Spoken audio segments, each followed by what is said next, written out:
Itu saya salut, dan justru saya menginginkan adanya Dimas-Dimas yang lain nih. One Dimas is not enough. 10 Dimas is we need more Dimas Kurniawan.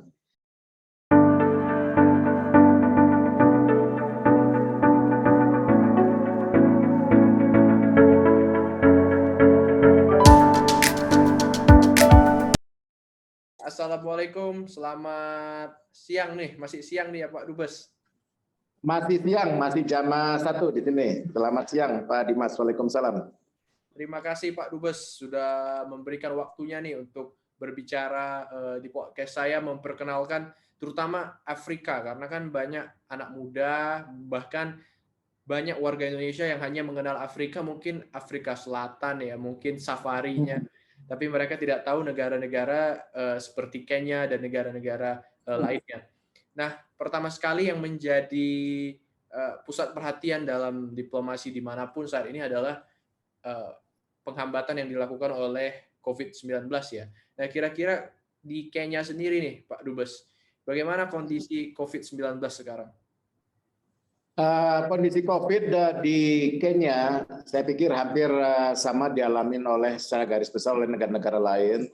Hanya bedanya, alhamdulillah di Kenya ini pemerintahnya juga sangat concern dan penanganannya secara serius, dan bahkan sudah mengalami juga sudah 2 kali program vaksinasi, kemudian yang ketiga sudah booster. Memang jangan dilihat prosentasenya itu masih rendah, namun dibandingkan dengan negara-negara Afrika Sub-Sahara lainnya, Kenya termasuk yang leading.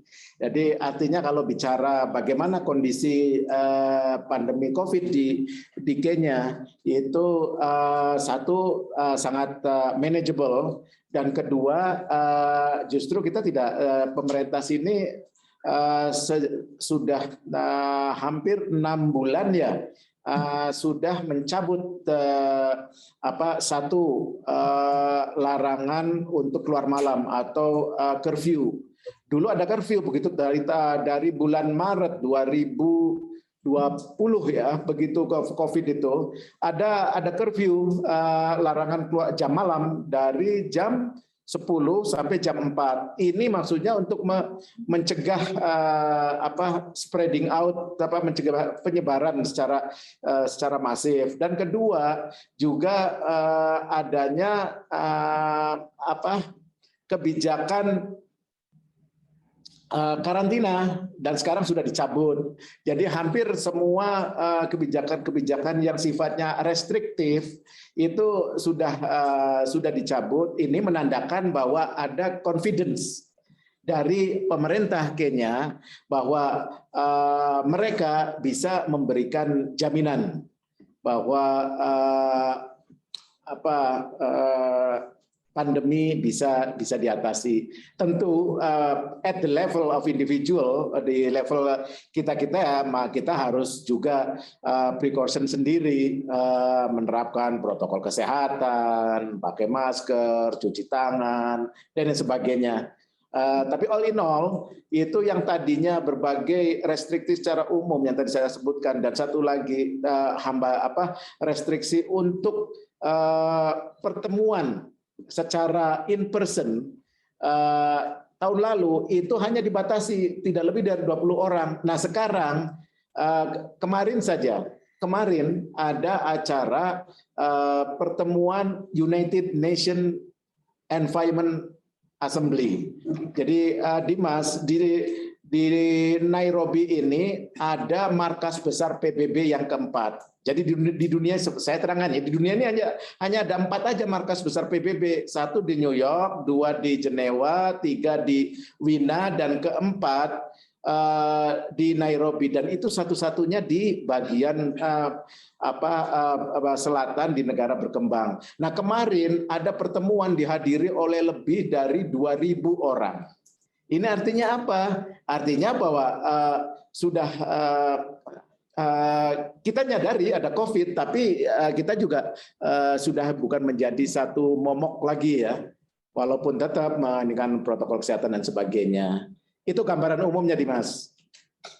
Nah, kali ini saya mau tanya tentang Kenya-nya ini. Banyak orang Indonesia tidak mengenal Kenya dan apa pentingnya gitu kita mengetahui hubungan Indonesia dengan Kenya. Biasanya kan orang hanya pikir Indonesia dengan Afrika ya Afrika Selatan mungkin atau ya hanya Afrika Selatan ya atau hanya tahu Afrika dengan safarinya tidak secara mendalam. Nah, sebetulnya kan tentu kayaknya banyak kerjasamanya dengan Indonesia. Kira-kira apa nih Pak Dubes yang striking dari negara yang menarik ini?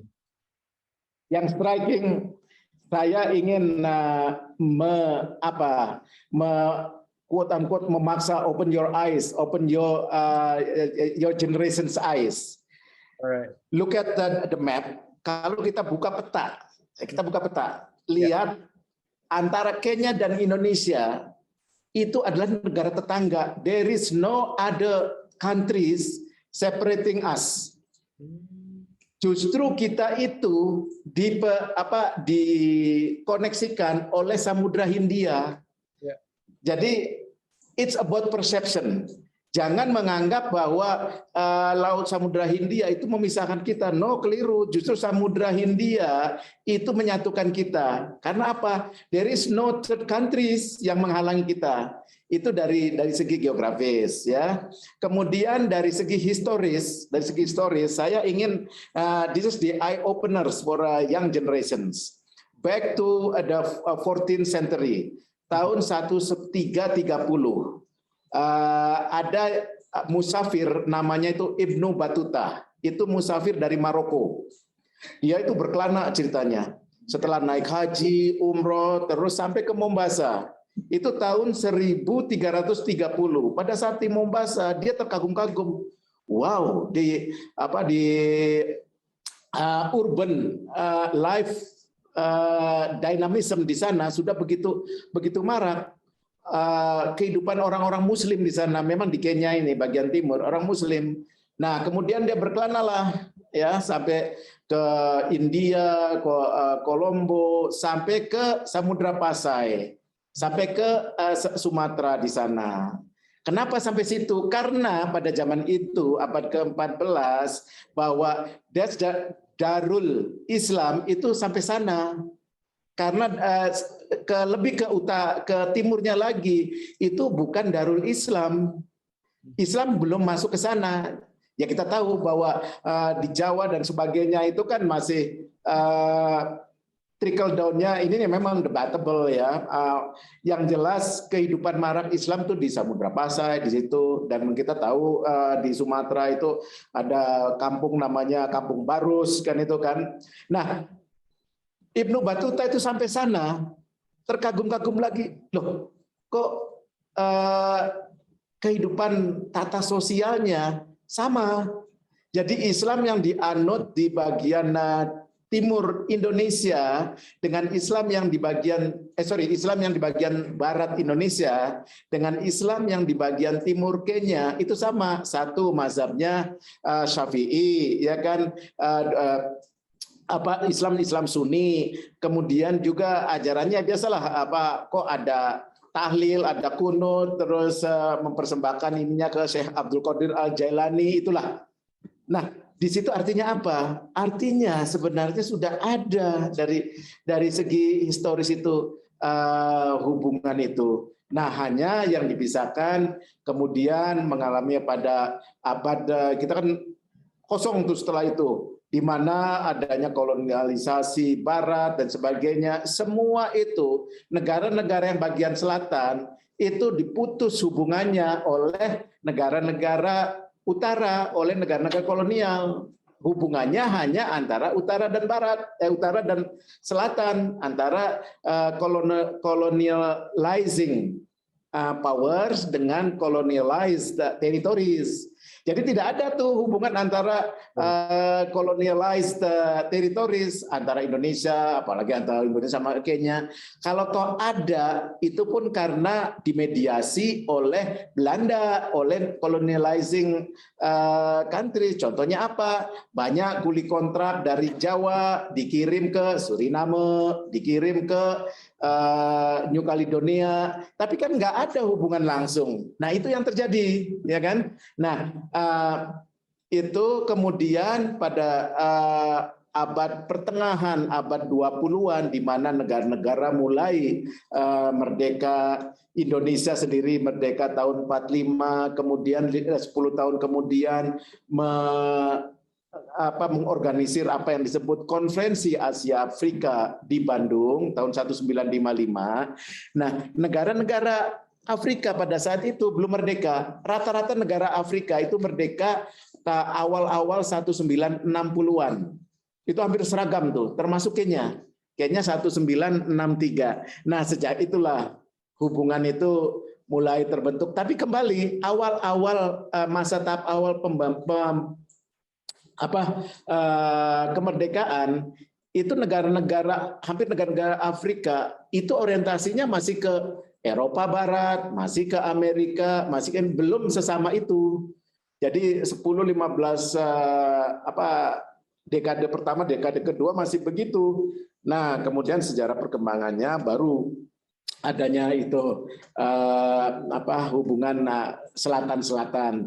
Jadi kalau ditanya apa yang striking point-nya adalah dimulainya pada saat saya selalu mengambil garis batasnya itu 1955. Kalau kita bicara soal Indonesia dengan Afrika. Founding parents kita salah satunya adalah Bapak Presiden Soekarno, di mana yang membuka Konferensi Asia Afrika itu merupakan orang pioneering untuk melihat Afrika. Atau saya ubah bahasanya begini, bahwa Konferensi Asia Afrika itu menjadi milestone, tonggak sebagai penanda bagi negara-negara Afrika untuk membangkitkan kesadarannya akan pentingnya hidup sebagai negara yang berdaulat. Karena banyak setelah tahun 55 itu tokoh-tokoh pergerakan negara-negara Afrika itu termotivasi untuk memerdekakan diri. Itu yang secara garis besar, Dimas. Kira-kira Pak, ada yang mau ditambahkan nih? Ada pertanyaan juga atau ada statement lagi misalnya? Oke, the final statement, saya terus sengaja bangga, salut dengan Dimas, masih muda, rasa curiosity-nya, apalagi dengan ilmu-ilmu geopolitics, diplomasi, ilmu internasional, ini kan bukan sesuatu yang common goods ini nih. Bahkan boleh dikatakan HI atau kebijakan luar negeri ini kan sangat elitis. Tidak semua orang, paling berapa persen sih. Tapi you take the risk untuk mendalami isu ini dan bahkan mau berbagi. Itu saya salut, dan justru saya menginginkan adanya Dimas-Dimas yang lain nih. One Dimas is not enough. 10 Dimas is we need more Dimas Kurniawan. Jadi karena apa? You are going to be an Indonesian leaders. Amin. Masa depan Indonesia, terutama kebijakan luar Indonesia, akan berada di tangan Dimas dan teman-temannya. Jadi saya sangat mendorong. Anytime kalau memerlukan hal-hal yang perlu diketahui tentang Kenya, tentang Afrika, feel free to contact me. Thank you. Terima kasih. I will. Thank you very much. I hope we can meet in the future. Saya juga tertarik nih untuk mengunjungi Kenya nih. Sure. Kita tunggu dah.